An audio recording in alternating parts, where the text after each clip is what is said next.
Hello, welcome to Byline Anew. I'm your host, Fiora Hernandez. Grab that mug with coffee or tea. Let's talk about some headlines. I'm delighted to have you with me this week. Yes, believe it or not, another week has passed. And well, some topics in the headlines remain. And we are going to stick with one topic this week with a guest. We're going to talk a little bit more about people and entities that are standing up against these agendas and even some laws that are really challenging the rights or undermining the rights and authority of parents. And well, sending the wrong message to innocent children about a lot of things. So when you think about it, who in the world stands up against laws that really are clearly stating protecting the rights of parents and their children? We'll talk about that. We'll be right back.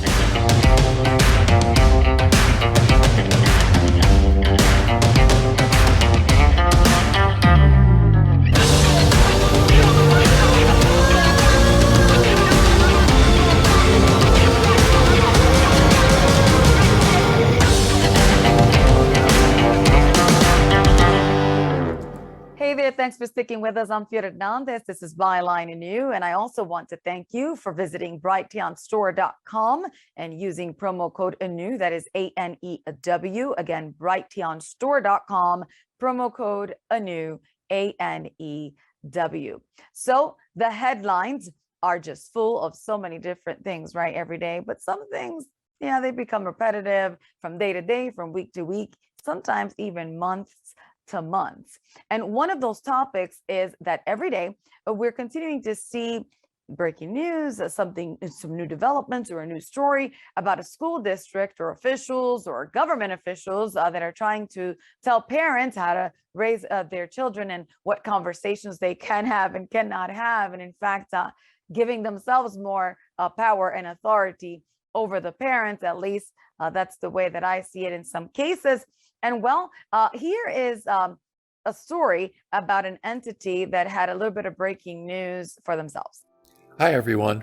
I'm Daniel Mingo, the founder and chairman of the board of the Transformation Ministries Alliance Network. When it became clear that the Hope for Wholeness Board of Directors was legally dissolving in 2020, it was voted that remaining resources would be sent to me through my ministry, Abba's Delight, to be used to organize a new network of ministries, churches, and counselors to carry on the tradition of post-LGBTQ ministries.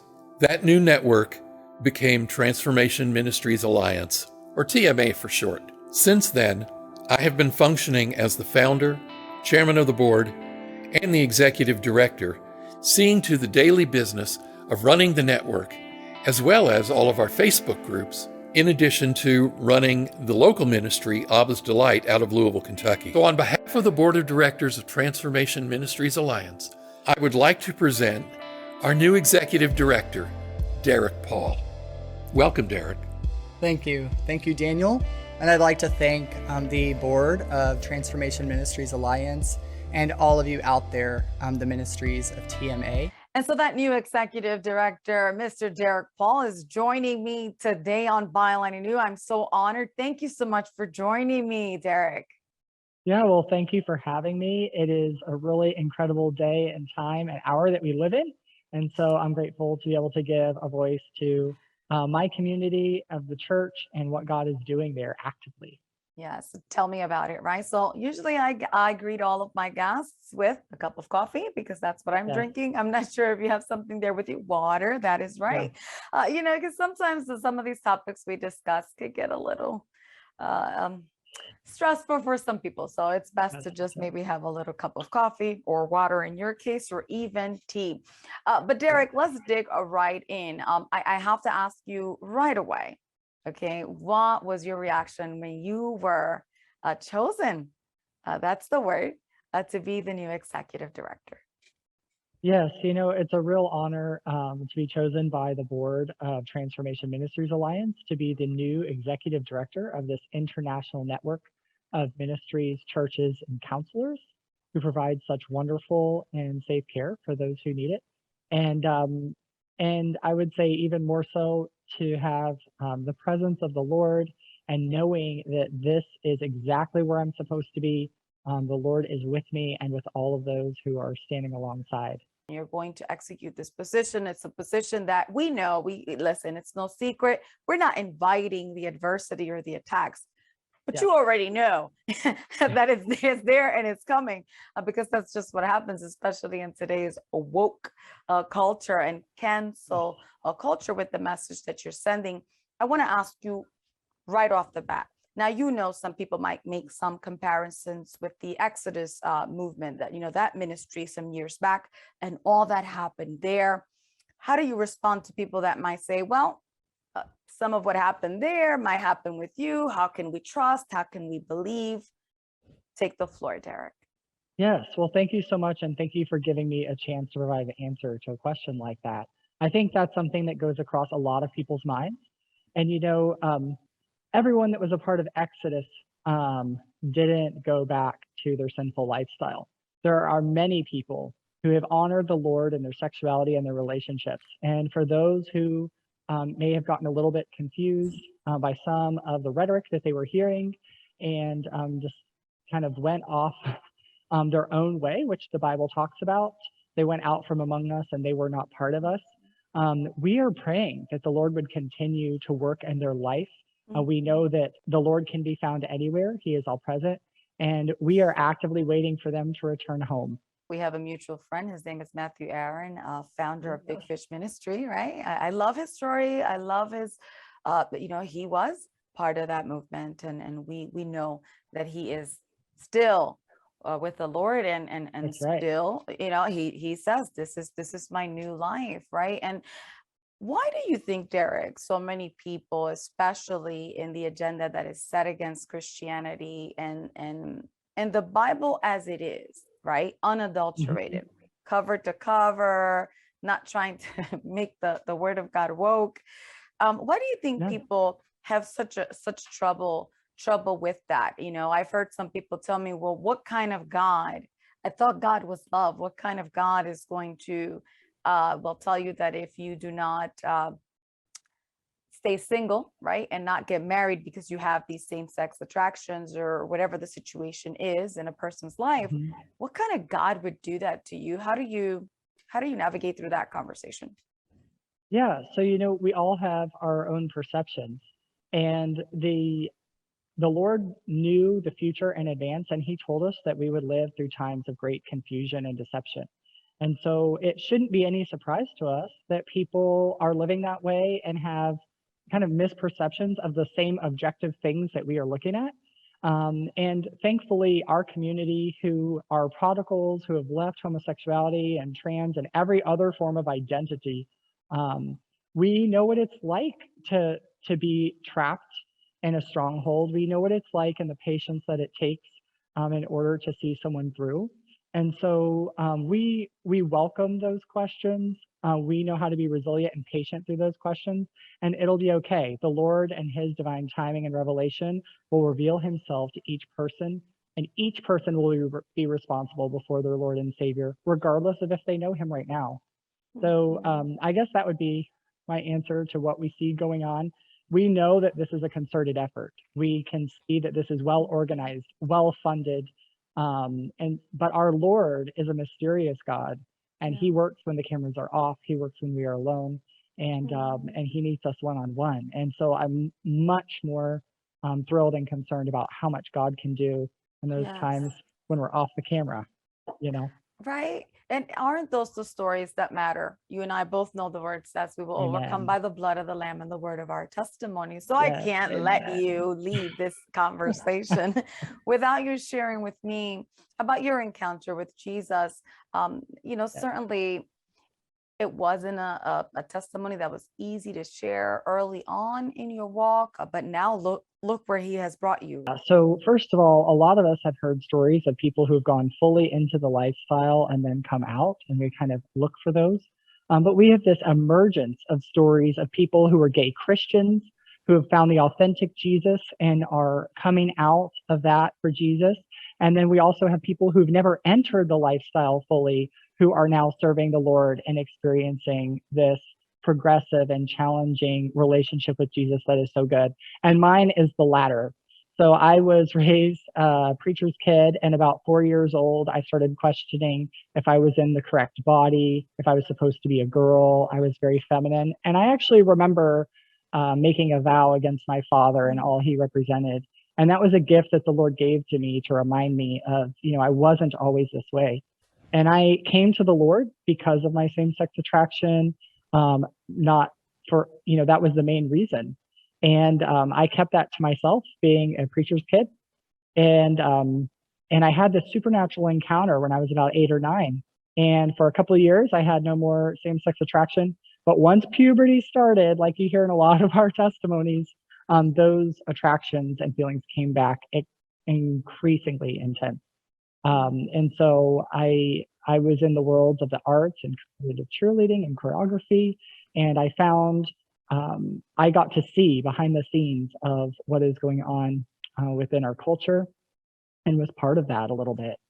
And then after rededicating my life, it didn't make the struggle any less difficult, to be honest. But I found a Christian who unconditionally loved me. And I decided in college not to go into the lifestyle, instead to keep that Christian friendship, knowing I would not find anything like that out in the world. And eventually we ended up getting married before I had any healing, which is a real testament to the faithfulness of my wife and her faith in the power of God. And at about 5 years into our marriage, I had an incredible encounter with the Lord. I felt the veil come off of my face. And that's when the real revelation of God started transforming my life. The real challenges began. And I actually experienced healing and contentment in my marriage and becoming a father and enjoying the life that God gave me. Yes. Derek, so much of what you said would be canceled or censored or considered hate speech. Do you realize that? I So do, much, and that's so unfortunate, because this is about the Lord. This is about His glory. Yes. It's not about any one of us. We just don't want to get Him shortchanged in our culture. In our conversations before, I didn't pick up on the fact that it was so young for you to have those feelings, and you said, age 4. Now, when we look at, for example, here in Florida, that controversial law, HB 1557, we know the real name, right, Derek? Yes, the real name is yes. Parental Rights in Education, Education, not Don't Say Gay. So when you saw the piece of legislation and you saw Governor DeSantis sign it and you read it, obviously you read it, right, sir? Correct. And you knew, and when you saw that age bracket right there, and if you ask me, it should be older as well. But that's just my opinion, and I've heard others say the same. When you saw that age bracket, I mean, did that hit home for you? Yes, well, it absolutely hit home. And first, that bill has nothing to do with gay. It is actually a bill that allows full transparency for the students and to the parents. And what ended up happening was it was discovered that there was gender indoctrination happening as young as kindergarten. And those in charge of that curriculum were not happy and knew that they would be outed, and tried to get ahead of that by calling it the Don't Say Gay bill and rebranding it. And it did not work out for them. I mean, as we've seen, this law has been signed, and it's a good thing. Yeah, this personally hits home for me because, of course, I'm an overcomer from LGBTQ myself. And I finally get the chance to have children. And my 5-year-old kindergartner goes to public school, and 2 months in is read an LGBTQ propaganda book in the library. And he had a wonderful Christian teacher. He had an incredible principal, but this happened without them knowing that it was happening. And so, this has personally affected us. I've heard other leaders in our community say there is nothing like this going on. And let me tell you, as a parent of a kindergartner 2 months into kindergarten, it is absolutely happening here. And so I definitely want people to know that it's important not to expose people to identities and lifestyles before they're developmentally able to comprehend what that entails, especially at kindergarten age and a little above that.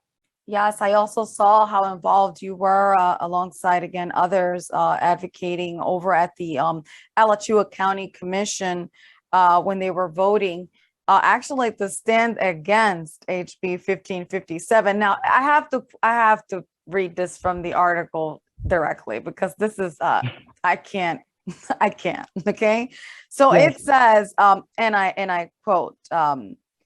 Is detrimental in reference to the law, detrimental to the health and welfare of LGBTQ plus youth and their teachers, end quote.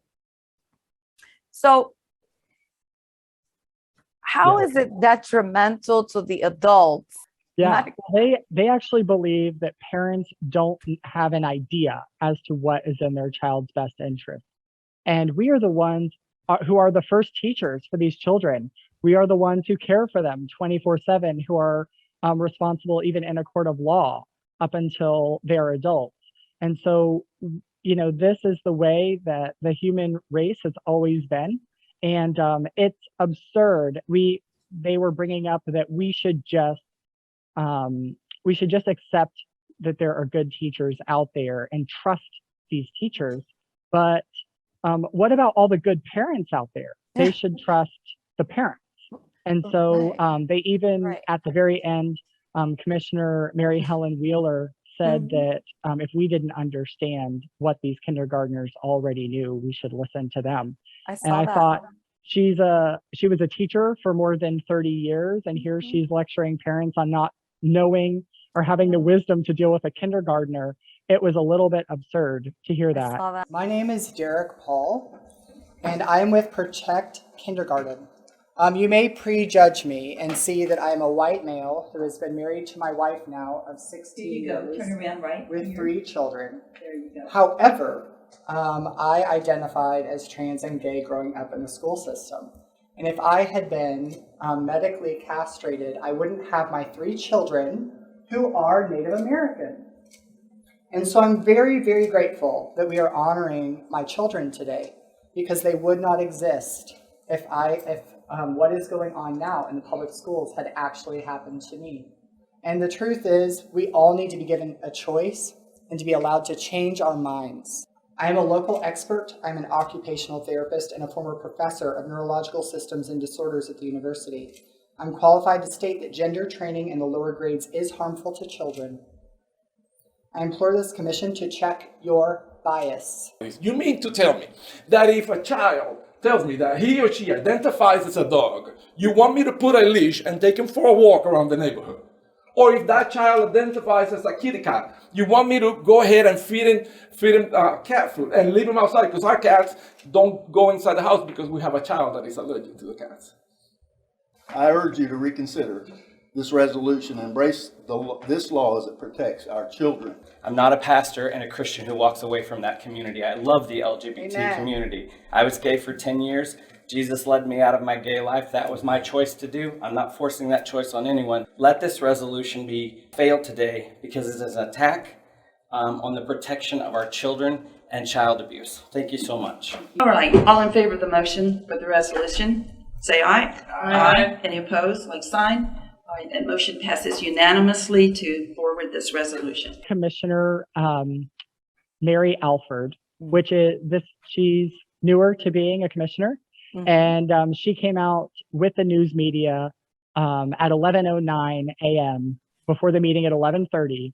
And she said that there was unanimous approval for this resolution going forward, as if the meeting had already taken place.